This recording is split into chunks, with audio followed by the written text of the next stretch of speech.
le fer, le cheval, le chameau, tout ce qui a été créé, même les matériaux comme l'or, etc., ne peuvent être construits. Et ensuite j'ai dit, et ce qui est construit, Allah Ta'ala ne le crée pas. Je n'ai pas dit ne peut pas être construit. Ou là ne peut pas être créé. Ce que les gens construisent, Allah Subhanahu wa Ta'ala ne le crée pas, ne veut pas créer quelque chose qui lui rassemble. Pourquoi? Pour qu'il n'y ait pas confusion, pour que ça soit toujours clair. Quand tu vois le soleil, tu sais que c'est créé, personne ne l'a construit. Quand tu vois la voiture, tu sais qu'elle a été construite. Pourquoi? Parce que Allah Ta'ala jusqu'à présent n'a jamais créé une voiture. Il a créé un chameau, il a créé le canard, et il a créé le pigeon. Il n'a pas créé une voiture. Pourquoi? Pour qu'il n'y ait pas confusion. Pour que directement tu saches que cette chose a été créée et cette chose a été construite. Regarde le stylo. Parce que Allah Subhanahu wa Ta'ala a créé un stylo. Il n'a pas créé un stylo. Il a créé le qalam, quelque chose que personne n'a vu et personne ne peut dire que ça ressemble à notre stylo. Seulement c'est le même nom. Le qalam, ça s'appelle. Nous, on a construit par exemple, je ne sais pas quoi, une montre. Parce que Allah Subhanahu wa Ta'ala a créé une montre, il ne crée pas. Allah Subhanahu wa Ta'ala ne crée pas des choses construites. Et nous, on ne peut pas construire des choses que Allah Ta'ala a créées.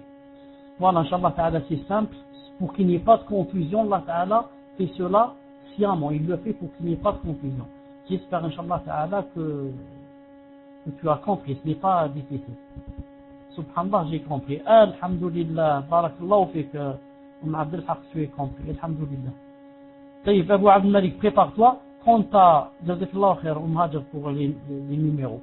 Quand t'as, qui? Non, la sœur qui a dit pour la période. La sœur qui a dit pour la période. Le dalil se trouve dans tous les livres.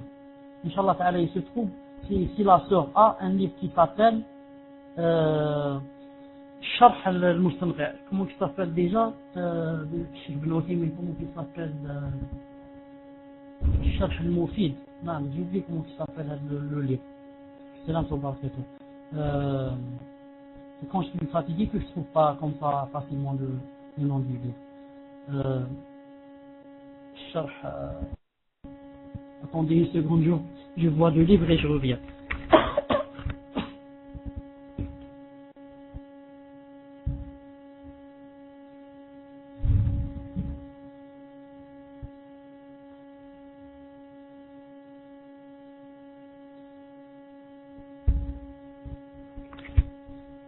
نعم السلام عليكم. القول المفيد جزاك الله خيرا أبو أحمد. نعم القول المفيد. نعم القول المفيد. Attends, القول المفيد. Non, القول المفيد c'est شرح كتاب التوحيد. Non, moi je parlais de كتاب الفقه qui s'appelle شرح الممتع. شرح الممتع. نعم شرح الممتع. الشيخ ابن عثيمين a donné là-bas le dalil. Et aussi le Cheikh Ibn Taymiyyah dans Fatawa al-Kubra. Dans Fatawa al-Kubra. Ils ont dit que, moi je vous donne maintenant le dalil du aql, Ils ont dit, la femme ici va se séparer de l'homme. En annulant, pas en divorçant. Et pour annuler, on n'a pas besoin de faire attendre la femme 3 menstrues. Non, on n'a pas besoin de faire attendre la femme 3 menstrues. Puisque c'est elle qui demande, et puisque l'homme a accepté, on lui demandera une seule période de menstrues. Pourquoi? Juste pour savoir si elle était enceinte ou pas. Car une seule période de menstrues prouve si la femme est enceinte ou elle n'est pas enceinte. Tandis que dans le divorce, la plupart du temps quand il y a le divorce, l'homme est jaloux et il ne voudrait pas qu'il y ait un homme qui s'approche d'elle comme ça vite. C'est pour ça que Allah subhanahu wa ta'ala lui a donné 3 fois des menstrues, c'est-à-dire une période assez longue pour que l'homme se calme et consente à ce qu'il y ait un autre mari qui se marie avec elle. Mais Inch'Allah ta'ala, si tu veux le dalil, tu le trouves dans Sharh al-Mumti', et tu le trouves aussi dans le livre de Cheikh al-Fawzan, de Cheikh al-Fawzan qui s'appelle Mulakhas al-Fiqhi. Mulakhas al-Fiqhi, et c'est l'avis de beaucoup de ulama, c'est l'avis de beaucoup de ulama. Mais je ne me souviens pas qu'il y a un hadith qui dit cela. Je ne me souviens pas qu'il y a un hadith qui dit cela. Voici les dalils par rapport à la garde de l'enfant en cas où la femme se remarie. Naam, tu aurais pu le poser directement sur... ok, je le pose ici. Les dalils, ce lien c'est pour la femme qui se remarie, etc. Ou les enfants, etc. Ou les enfants, etc. C'est dans ce lien, Inch'Allah Ta'ala. طيب أبو عبد الملك تفضل. Salam alaykoum, Cheikh. Lors d'un dars, vous avez dit que ça faisait partie de la riba pour une réponse qui donne de l'argent en euros à une personne et que cette dernière nous le donne en Algérie. On dit là, je ne comprends pas en quoi cela fait partie de la riba. Lors d'un dars, vous avez dit que ça faisait partie de la riba pour une personne qui donne de l'argent en euros à une personne et que cette dernière nous donne en Algérie. On dit là, je ne comprends pas. Non.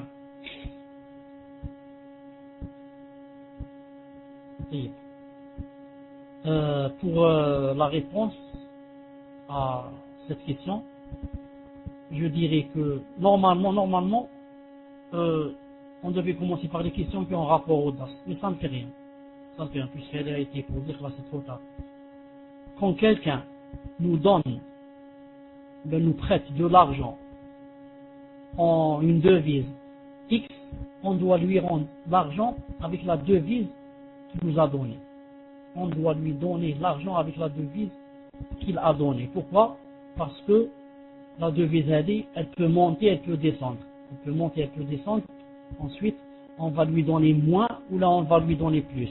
On va lui donner moins ou là on va lui donner plus. C'est pour ça que on doit lui donner avec l'argent qu'il nous a prêté exactement. Sauf dans un cas. Cheikh Ibn Uthaymin a dit, s'il y a le solh, je monte en moi avec la personne. Par exemple, je donne un exemple. Je donne à une personne, par exemple, je lui prête 1000 euros. Maintenant en Algérie, je rencontre cette personne en Algérie, je lui dis, Barakallahu fik, rends-moi mon argent.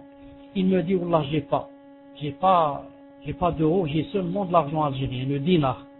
Cheikh Ibn Uthaymin a dit, Allah yarhamou, il est possible de prendre de lui en dinar avec deux conditions.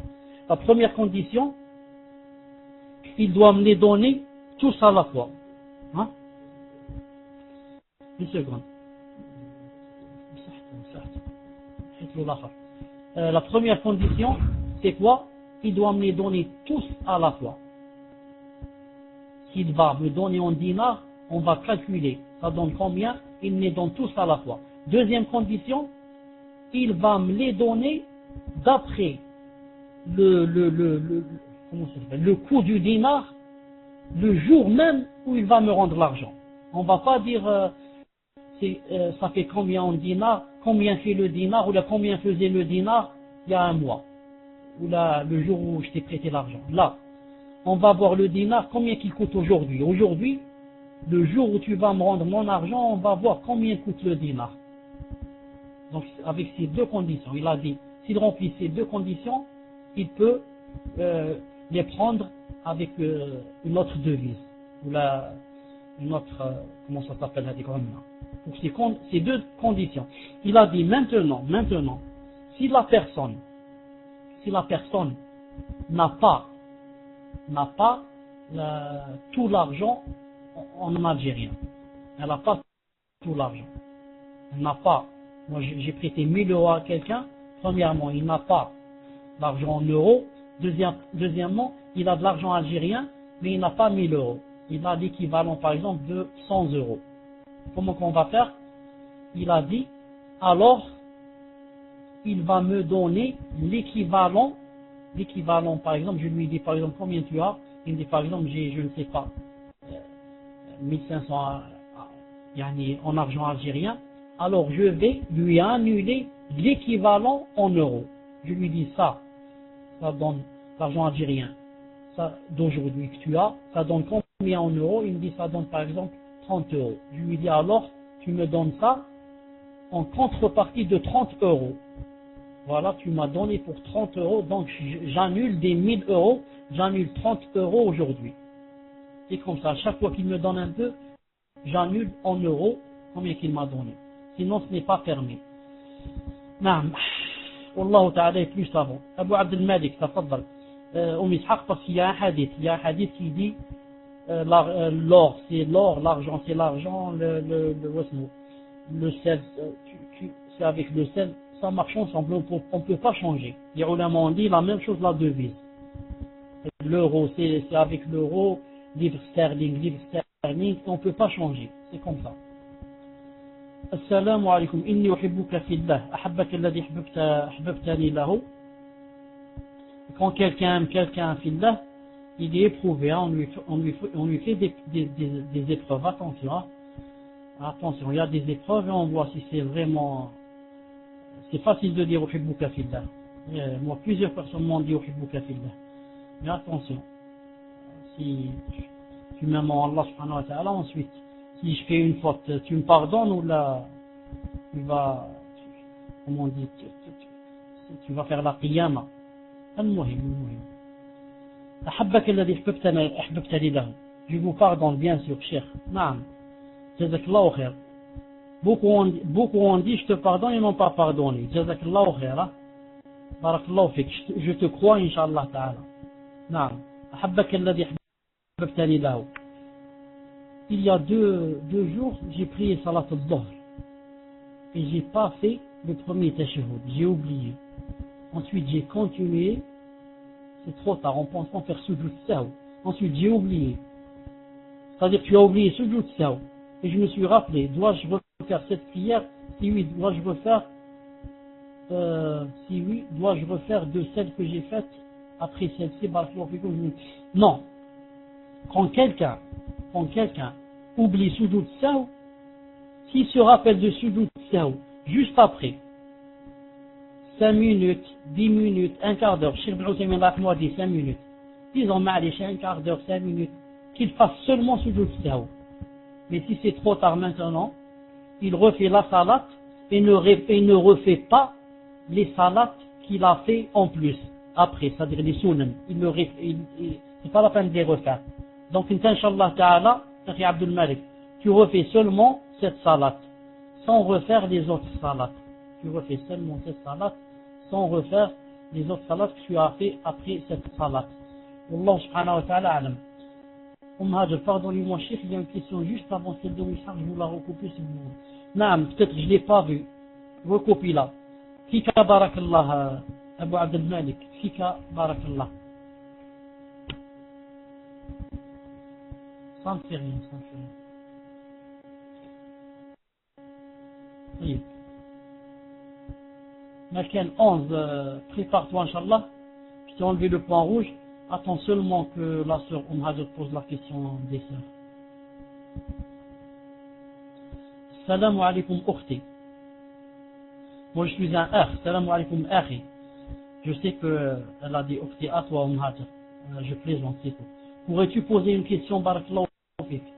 Je voudrais savoir si cela avait une signification dans le dîme quand un enfant prend des coups de peur à plusieurs reprises dans la journée. On m'a conseillé de faire la ruqya.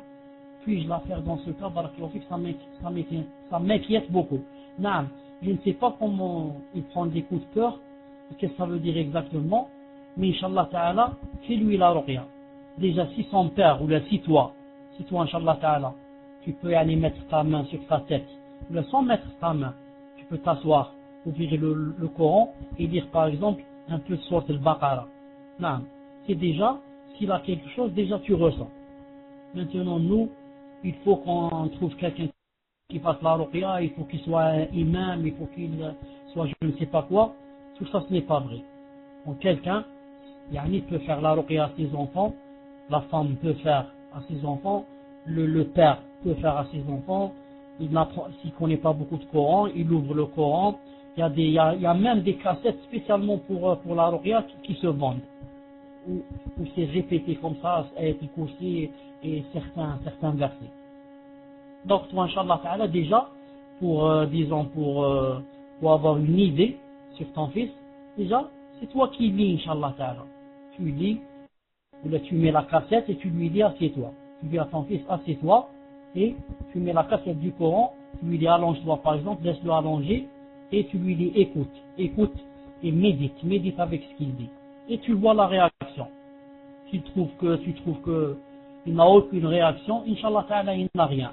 Et s'il commence à pleurer plus, ou s'il dit je peux pas entendre le Coran, éteins-le. Mais s'il dit j'ai mal à la tête, j'ai mal au ventre, j'ai des crispations, j'ai ceci, cela, tout cela, ça veut dire si tu sais pas faire la ruqya, alors qu'il faut l'emmener chez quelqu'un bi'idna ta'ala pour faire la ruqya. Wallah subhanahu wa ta'ala a'lam.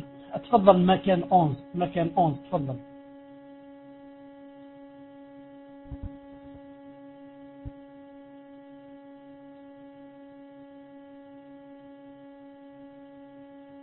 السلام عليكم.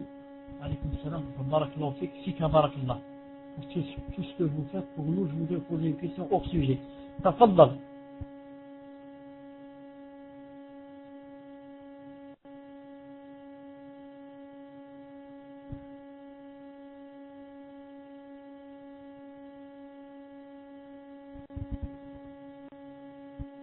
J'aimerais savoir au niveau de la hijra, s'il faut le faire dès qu'on a l'argent pour le billet, on essaie d'avoir un peu plus pour pouvoir s'installer. Et si j'ai de l'or, est-ce que je dois l'utiliser pour la hijra s'il n'y a pas d'argent? Premièrement, pour l'or, je commence par la fin. Pour l'or, bien sûr que tu dois l'utiliser. Et alors, j'ai parlé d'or. Alors si on n'emploie pas l'or pour l'argent, si on n'emploie pas l'or pour la hijra, alors où est-ce qu'on va employer l'or? Si on n'emploie pas l'or pour la hijra, on ne l'emploie pas pour le hajj, on ne l'emploie pas pour les choses dont on a vraiment besoin, pour le mariage. Alors où est-ce qu'on va employer l'or? On va l'employer quand on rentre dans la tombe, on va leur dire mettez-le avec nous dans la tombe. La hijra, c'est l'une des choses les plus essentielles, pour laquelle tu dois, Inch'Allah Ta'ala, employer cet or, Inch'Allah Ta'ala. Quant à la hijra, si tu as le billet d'avion, si tu n'as rien là-bas, qu'est-ce que tu vas faire là-bas? Si tu pars là-bas, tu n'as pas avec quoi manger, tu n'as pas où habiter, tu n'as pas. C'est pour ça que, Inch'Allah Ta'ala, quand tu as l'argent pour acheter le billet, essaye d'avoir aussi un peu d'argent pour vivre là-bas. C'est pas dès que tu vas arriver, tu vas pas trouver le travail le premier jour. Essaye de prendre avec toi un peu d'argent là-bas pour ne pas demander aux gens donnez-moi de l'argent, etc. Mais autrefois, quand quelqu'un faisait la hijra, tout le monde l'attendait là-bas, on lui disait voilà, j'ai par exemple 2 pièces, prends une pièce avec moi. J'ai 2 femmes, choisis celle qui te plaît, je la divorce pour que tu te maries avec elle. Maintenant, toutes ces choses n'existent pas. Maintenant, nefsi. Tout le monde dit, moi, je veux, si j'ai 2 pièces, je veux 4. Si j'ai 4, je veux une villa. Si j'ai une villa, je veux un château. Si j'ai une voiture, je veux un avion. Tout le monde pense à lui et à ses enfants. C'est pour ça que, Inch'Allah Ta'ala, travaille pour prendre, Inch'Allah Ta'ala, un peu d'argent avec toi, pour là-bas, ne pas demander aux gens, de t'aider, car l'aide maintenant est devenue très rare. Et maintenant, si tu vois que c'est impossible que tu patientes et que tu as peur de sombrer dans la fitna, prends Inch'Allah le billet, prends l'avion et pars, et Allah subhanahu wa ta'ala t'ouvrira ses portes. Car c'est lui qui a dit dans le Coran وَمَنْ يُهَاجِرْ فِي سَبِيلِ اللَّهِ يَجِدْ فِي الْأَرْضِ مُرَاغَمًا وَسَعَةً وَمَنْ يُخْرِجْ مِنْ بَيْتِهِ مُهَاجِرًا إِلَى اللَّهِ وَرَسُولِهِ إلى آخر الآية. Je suis même fatigué pour la terminer. Donc Allah subhanahu wa ta'ala dit dans ce verset que quiconque fait la hijra et il sort, Allah subhanahu wa ta'ala lui ouvrira ses portes et il trouvera Inch'Allah ta'ala beaucoup de choses qui l'attendent bi'idna azza wa jal et de facilité. Naam. تفضل les sœurs, est-ce que vous avez une question? Là je passe à Abou Abdullah al-Finansi. Wajazakallah khairan, toi aussi. Les sœurs, vous n'avez pas de questions. Hajar, Abdillah. Tayyib. Veuillez, s'il vous plaît, préparer vos questions à l'avance. Pour le dire ainsi pour finir plus vite, Inch'Allah Ta'ala. Naam. Inch'Allah Ta'ala, il est chez moi 23h10. 23h30, Inch'Allah Ta'ala, j'arrête. Salam alaikum. Hafizakallah. Est-ce que quand on se lave avec de l'eau de la ruqya, on la laisse couler ou doit-on la récupérer pour la jeter dehors sur la terre? Naam. Inch'Allah Ta'ala, tu peux la jeter même si tu te laves dans la baignoire. Tu te laves dans la baignoire, tu la laisses partir, il n'y a aucun problème. J'ai lu ça, Inch'Allah Ta'ala, chez un grand savant. Naam. Auparavant, je disais toujours aux gens, quand vous faites la ruqya, essayez de fermer par exemple la baignoire, de la boucher, pour que vous preniez l'eau radée, vous la mettez dans une bassine, vous la jetez sur la terre dehors, ou là dans un jardin, ou là dans un pot, etc. Ensuite, j'ai lu qu'on pouvait la jeter dans la salle de bain. C'est-à-dire, tu fais la ruqya dans la salle de bain, et l'eau part directement dans la baignoire, il n'y a aucune mushkila, bi-iznillahi azza wa jal. Tayyib, Abdillah, pose ta question.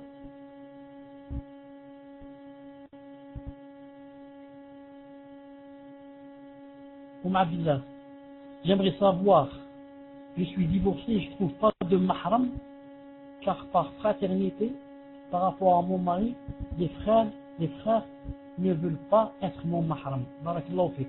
Je n'ai pas compris, elle cherche de mahram où? Elle cherche le mahram pour le hajj, ou là pour la hijra, ou là pour le mariage, j'ai pas compris. Abdillah, demande-lui, qu'est-ce qu'elle veut dire, pourquoi elle cherche le mahram? Le mahram va l'aider en quoi?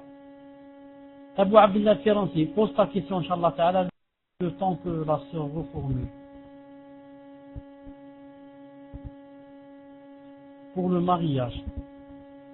Ah, mahram ou wali, jazakallahu khairan. Elle n'a pas besoin de mahram. Elle a besoin de wali. Naam. Beaucoup de gens, ou certains gens, confondent entre le mahram et le wali, le tuteur. Non, le mahram c'est pour le voyage. Les mahram c'est pour le voyage. C'est pour ça que certaines sœurs, des fois par exemple, elle a envie d'aller passer la nuit chez une amie. Elle dit j'ai pas de mahram. On n'a pas besoin de mahram. Mahram c'est pour le voyage. Il ne faut pas confondre entre mahram et voyage. Ah, mahram et wali, naam. Donc la sœur ici, elle a besoin de wali, je crois. Dis-lui de se corriger d'abord. C'est Abu Abdullah Firansi. Où est-ce qu'il y a ta question, Inch'Allah Ta'ala? Je t'ai enlevé le point rouge, très bien.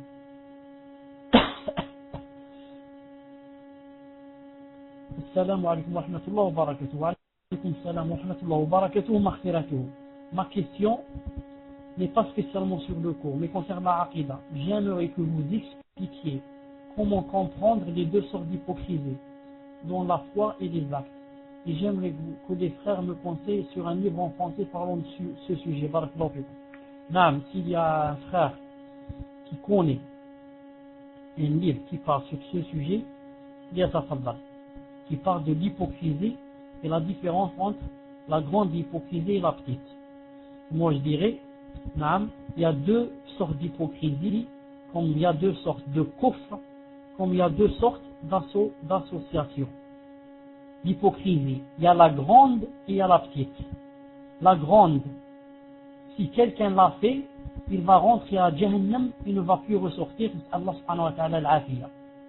Et la petite hypocrisie, c'est celle qui, si tu l'as fait, tu as des péchés, mais tu n'es pas, mais tu rentres pas à Jahannam Khalid fiha. Naam.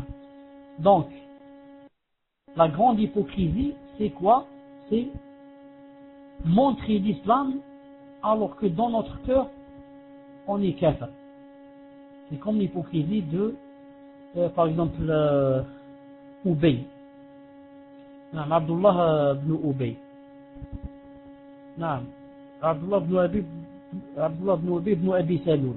Parce que la mouchkila, c'est que Abdullah ibn Ubay, celui-là, c'était le plus grand hypocrite et son fils s'appelle aussi Abdullah. C'est pour ça que certains comprennent. Donc, il montre l'islam, il vient faire la prière avec les gens, alors que dans son cœur, il ne croit pas en l'islam. Celui-là, il a la grande hypocrisie, ou l'aïe billah. Et cette grande hypocrisie, maintenant, elle est rare, ça existe, mais c'est rare. Mais chez les musulmans, qu'est-ce qu'il y a chez les musulmans? Il y a la petite hypocrisie. La petite hypocrisie. Celle-là, elle existe. Et parmi ces signes, par exemple, c'est quand on dit quelque chose et qu'on ment. Quand on donne un rendez-vous et on n'y va pas. Vous connaissez les 4 signes de l'hypocrisie. Dans un hadith, il y a 3 signes. Dans un autre hadith, il y a 4 signes. Et par exemple, quand on se dispute, yafjur.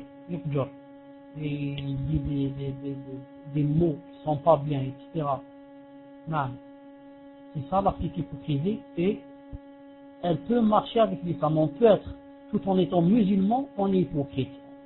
On est hypocrite, la petite hypocrisie. Non, ça marche, ça se contredit pas avec l'islam. On peut être musulman et hypocrite, mais la petite hypocrisie. Mais la grande hypocrisie, si on l'a, là, on est kafir. Si on l'a, on est kafir. Et ça viendra, Inch'Allah Ta'ala, dans notre sujet. Taïb, avant d'oublier, alhamdoulilah que je me suis rappelé avant d'oublier. Demain, Inch'Allah, c'est dimanche. Normalement, demain j'ai un cours dans la section Europe, dans une nouvelle salle que j'ai ouverte. Je l'ai pas encore ouverte. Je l'ouvrirai, Inch'Allah, avec vous, qui s'appellera sur le pas du paradis. Ce sera une salle spécialement, pour les kuffars. Pour que, Inch'Allah Ta'ala, si Allah subhanahu wa ta'ala facilite, et que, Inch'Allah Ta'ala, il rentre en islam. Allah subhanahu wa ta'ala alam. On fait des doigts, c'est tout. Dans cette salle, j'ai l'intention de parler des prophètes. J'ai l'intention de parler des prophètes, la vie des prophètes. Une fois la vie des prophètes, une fois j'explique Riyad Salihin, le jardin des vertueux. Normalement c'est demain, mais j'ai bien réfléchi. Demain c'est pas possible, car demain après l'Isha, j'ai des choses personnelles, des douleurs personnelles.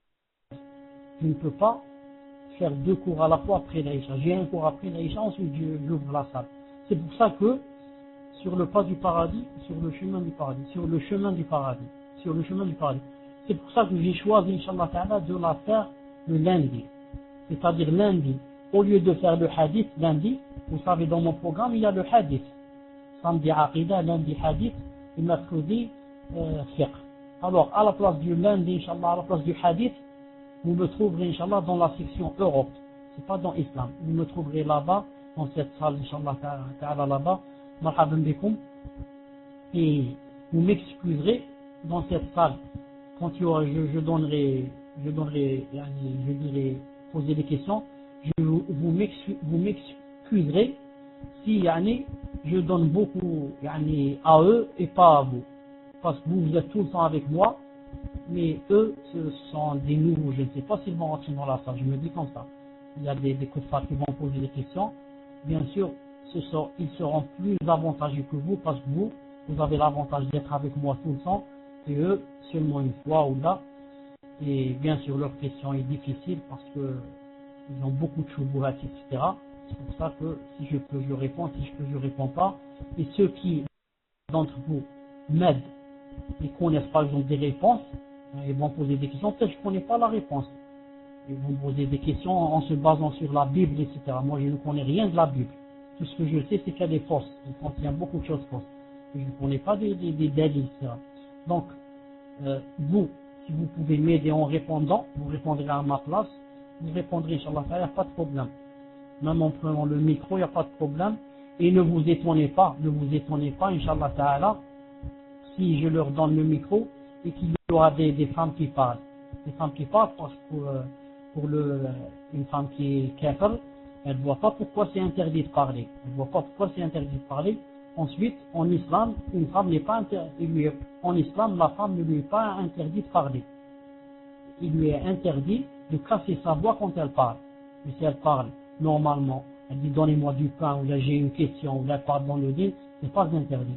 Nous seulement, on la laisse pas parler ici dans la salle, parce qu'on a pris l'habitude et parce que nous on est faible, on a le cœur faible, si on l'entend, peut-être qu'il y a la fitna qui rentre dans notre cœur. C'est à cause de notre faiblesse. Donc là-bas, si une femme parle, moi je lui donnerai le micro, je peux pas lui dire c'est interdit en islam de parler, elle va me dire moi je suis pas musulman, je crois pas en islam. Et à cause que ce n'est pas interdit, voilà. Donc Inch'Allah Ta'ala, tout ça pour vous dire que la salle ce sera lundi, ce n'est pas dimanche. Lundi, ce n'est pas dimanche. Et pour les frères et les sœurs qui veulent m'aider dans la salle, qui veulent m'aider à gérer la salle, il y a Inch'Allah Ta'ala aucun problème. Inch'Allah Ta'ala aucun problème. Si vous voulez vous m'envoyer dans mon email, et je vous donne Inch'Allah Ta'ala, je vous enverrai, je vous enlèverai le point rouge pour m'aider Inch'Allah Ta'ala dans la salle, ou alors je vous donnerai directement le numéro pour que vous rentriez en admin. Naam. C'est à qui le tour Inch'Allah Ta'ala? C'est la fille à 54. Tafadhal. 22h30. Chez moi il est 22h20 Abu Abdel Malik. Chez moi il est 21h20. Pardon. Il est 21h20. C'est pour ça chez moi il reste 10 minutes Inch'Allah Ta'ala. Assalamu alaikum Cheikh, alaikum salam wa rahmatullahi wa barakatuh. Un membre de ma famille refuse de me reparler, malgré le fait que je sois revenu vers elle plusieurs fois. Dois-je continuer de temps en temps à essayer de renouer les liens familiaux? Ai-je des péchés si je ne le fais pas? Barakallahu fikum pour vos cours si précieux. Jazakallahu khairan. Naam, toi, quand tu parles à cette personne, tu essaies de renouer faqat en Allah, c'est tout. Toi tu veux ne pas renouer, tu as essayé, elle ne veut pas, classe, c'est de sa faute. Mais si tu veux le faire en Allah, c'est toi qui as le hajj. Car quand deux personnes ne se parlent plus, celui qui veut pour Allah essayer de renouer, c'est lui qui a le hajj. C'est celui qui commence le premier, c'est lui qui a le hajj. Mais maintenant, s'il ne veut pas le faire, il n'est pas obligé de le faire. Mais s'il veut le faire pour Allah, et il renoue, il a un grand hajj. Même si l'autre ne te parle pas. C'est comme ça que dit le hadith. Il a dit que celui الواصل ليس أن تصل من وصلك بل أن تصل من قطعك. C'est un hadith sahih en ce sens. Il a dit que celui qui fait les relations, c'est pas tu fais des relations avec quelqu'un qui fait des relations avec toi, mais tu fais des relations avec quelqu'un qui t'a coupé, qui veut plus. C'est ça le ajr, naam. Mais qui a cette foi? Naam. Est-ce que les sœurs ont une question ou là je passe à Abu Hudayfa 76 100? Il reste 10 minutes, naam. Et je passe à Abu Abdillah, tafadhali.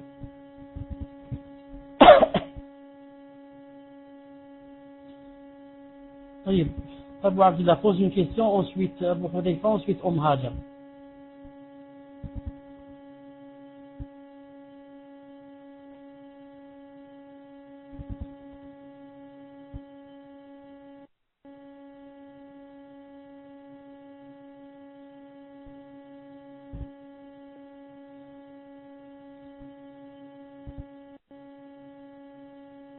Abdillah, voilà, je fais de temps en temps ma salat avec mon mari, mais il y a certaines choses comme Tashahhud qu'il ne connaît pas et que moi je sais. Est-ce que notre prière est acceptée? Dois-je continuer à faire avec lui? Barakallahu fik. Allah yajib lak shifa. Amin. Jazakallahu khairan. Allah yashfina jami'an. Allah yashfi jami' al-muslimin wal muslimat. Je redis, de temps en temps je fais ma salat avec mon mari, mais il y a certaines choses comme Tashahhud qu'il ne connaît pas et que moi je sais. Non, il doit, ton mari doit faire des efforts pour connaître le tashahhud et pour l'apprendre. Non, le tashahhud, il y a au moins quatre façons. Tu lui choisis le plus simple. Il y a un tashahhud qui est très simple à dire. Celui-là, il doit l'apprendre comme il apprend le Coran. Il est obligé qu'il l'apprenne. Il est obligé pour lui qu'il l'apprenne, car sa salat ne se termine qu'avec le tashahhud. Il faut qu'il l'apprenne pour que sa salat soit, Inch'Allah Ta'ala, juste et soit acceptée, soit parfaite. Donc toi, Inch'Allah Ta'ala, je ne sais pas, tu ne m'as pas dit exactement qu'est-ce qu'il connaît du tashahhud. Si au moins il dit Shahadu la ilaha illallah, Shahadu anna Muhammadan abduhu wa rasuluhu, au moins il arrive jusque-là, c'est l'essentiel. Mais s'il ne dit rien, ou il dit seulement un mot, je ne sais pas exactement ce qu'il dit. C'est pour ça que il doit, Inch'Allah Ta'ala, l'apprendre par cœur. Il doit l'apprendre par cœur, il choisit le plus court et le plus simple pour qu'il l'apprenne. Tu le lui écris dans une feuille et il le récite comme ça au travail, dans le bus, dans la voiture, il le récite jusqu'à ce qu'il l'apprenne. Et quiconque veut s'approcher de Allah subhanahu wa ta'ala, Allah s'approche de lui et lui facilite, il le lui fait apprendre facilement bi'idna azza wa jal. Naam. طيب أبو حذيفة تفضل.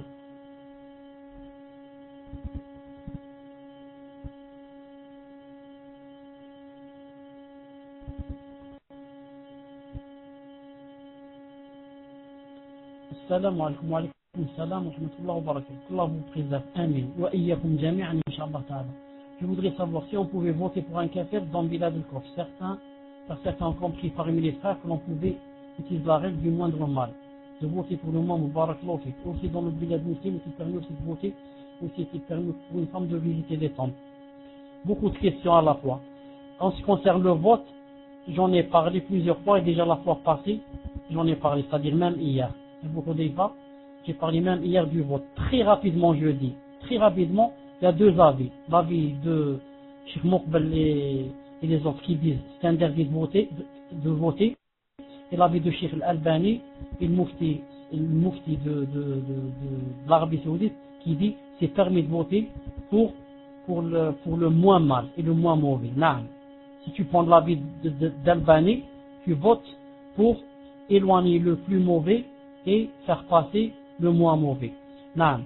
Ensuite, pour la femme, si elle sait que si elle va voter, elle va présenter sa carte d'identité et montrer sa photo avec comme ça son foulard à un homme, dans ce cas il est interdit. Et il est permis à une femme de visiter les tombes. Il est permis à une femme de visiter les tombes. Car le prophète sallallahu alayhi wa sallam a vu une femme en train de pleurer devant une tombe.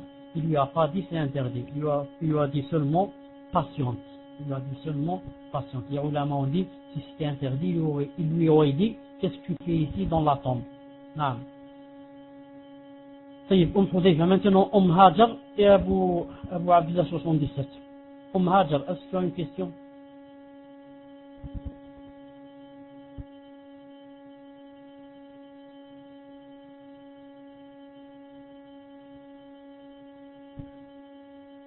L'horloge 22h25. Masha'Allah, tu as pris la place de Abdullah. Abdullah, autrefois, c'était celle qui me coupait. Maintenant, toi, tu es, Masha'Allah, une nouvelle horloge. Masha'Allah, avec Abu Abdullah.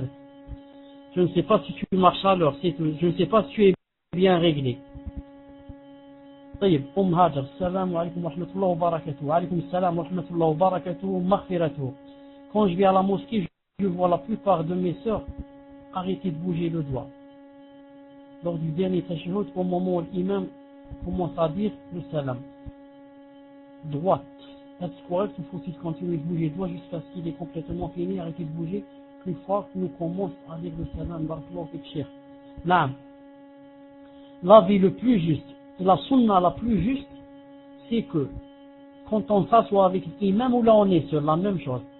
Dès qu'on commence le tashahhud, on commence à pointer le doigt vers la qibla et on commence à le bouger, juste un peu. On le bouge un peu de haut en bas, juste un peu, comme ça, sans arrêter. On n'arrête pas de pointer et de bouger jusqu'à ce que l'imam dise salam alaykum. Et si on est seul, jusqu'à ce qu'on dise salam alaykum. C'est une bid'a de ne pas le bouger, ou bien c'est une bid'a de ne commencer à le bouger que lorsque l'imam dit Ashhadu an la ilaha illallah, ou bien c'est une bid'a d'arrêter au milieu, ensuite de descendre le doigt et de ne plus le bouger. Tout ça c'est bid'a.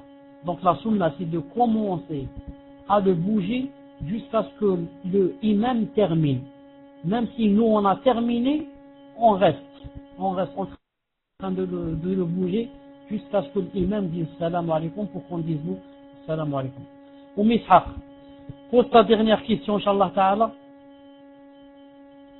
De toute façon, j'avais dit le mot, j'avais prononcé le mot Abu Hudayfa, c'est pour ça que je ne vais pas le laisser. J'ai déjà prononcé ce mot. Donc Abu Hudayfa, pose aussi ta question, Inch'Allah Ta'ala. Salam alaikum, Cheikh. Wa alaikum salam. L'histoire d'un couple, la femme n'obéit plus à son mari, même dans son dîme, subhanallah. Donc l'homme l'a répudié, l'a divorcé, puis après ça, ils ont eu un rapport, sachant que la femme est enceinte de 3 semaines. Peut-elle avorter? Il a posé la question à Abu Hudayfa. Alhamdulillah, je ne l'ai pas vu. Attends, je cherche où est-ce qu'il est Abu Hudayfa. Abu Hudayfa 76 000. Ah, il a posé la question. Ça. Ishaq, je n'ai pas bien compris la question. La femme n'obéit plus à son mari, je l'ai compris. Il l'a répudié, je l'ai compris à peu près, c'est-à-dire que je crois qu'il l'a envoyé chez elle. L'a divorcé, je l'ai compris. Puis après ça, ils ont eu un rapport. Donc je comprends que quand il l'a divorcé, elle est restée chez lui. Ensuite, la période de viduité ne s'est pas terminée. Ensuite, ils ont fait un rapport. Est-ce que c'est ça? Il faut que la sœur te réponde et me réponde. Non. C'est très important. Quand ils ont eu un rapport, est-ce qu'ils l'ont eu dans la période de viduité ou là après, quand la période de viduité s'est terminée? Ensuite, la femme est enceinte de 3 semaines, peut-elle avorter? Pourquoi qu'elle l'avorterait? Ça aussi c'est important. Pourquoi qu'elle doit avorter?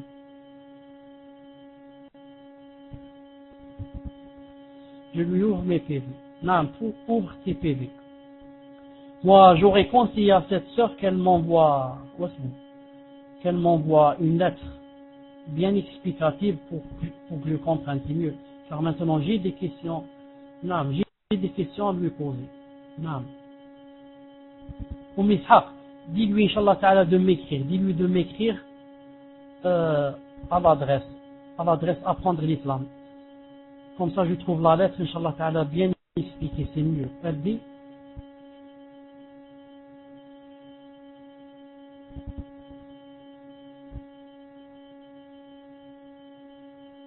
dit pendant la période de viduité. Pendant la période de viduité. Écris-moi de viduité, vite. Elle va avorter car l'homme et la femme ne s'entendent plus.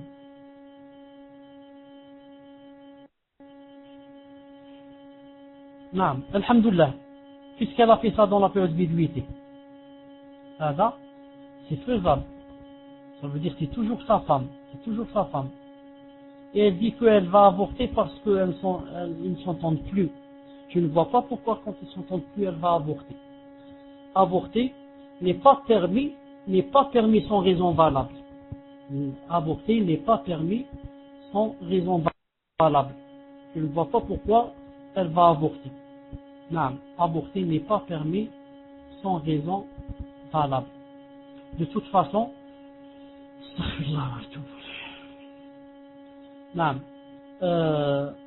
dis-lui de m'écrire, je lui répondrai en tête à tête. Dis-lui de m'écrire, je lui répondrai personnellement pour lui dire si elle peut avorter ou pas. Comme ça, pour ne pas ouvrir la porte à tout le monde. Dis-lui, Inch'Allah Ta'ala, de m'écrire et je lui répondrai personnellement. Non. Écris mon adresse. Écris mon adresse. Apprendre l'islam. D'accord. Écris-la, Inch'Allah Ta'ala, ici dans l'art. Non, mais peut-être je ne sais pas comment ça s'écrit. تفضل الأخ. نعم جزاك الله خيرا. إسحاق ولا هاجر écris mon adresse بارك الله فيك. Apprendre l'islam gmail.com. نعم. Voilà ma soeur, tu m'écris à cette l'achor, tu m'expliques encore plus, tu m'expliques avec beaucoup de détails. Inch'Allah Ta'ala, je te répondrai personnellement. Je te répondrai Inch'Allah Ta'ala en tête à tête Et cette fatwa, ce sera seulement pour toi. C'est-à-dire, c'est pas la peine de la donner aux autres, car chacun a un cas spécial. Subhanak Allahumma bihamdik, ashhadu an la ilaha illa anta, astaghfiruka wa atubu ilayk. On se rencontre, Inch'Allah Ta'ala, lundi, en Europe, Inch'Allah Ta'ala, lundi, dans la section Europe. Lundi, Inch'Allah. Assalamu alaikum wa rahmatullahi wa barakatuh, barakallahu fikum, jazakumullahu khayran.